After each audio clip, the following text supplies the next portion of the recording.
Rabbim, şunday bәхетлемен. Балаларым янда, мең шөкер. Узган сайын хәлемне беләләр. Муенымнан кычып, яратып өлгер. Балаларым бер көн күрмәсәм дә, эй сагынам, шундай сагынам. Аралашып яшәү бик зур бәхет. Рәхмәт әйтеп, Раббыма табынам.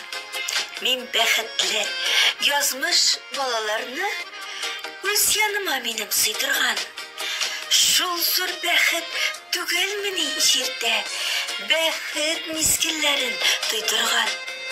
Бер-беребезне шулай тоеп яшик, шар канатларын каерма.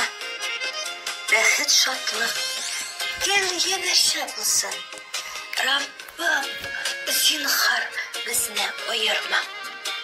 Автор Гөлнур Галимова.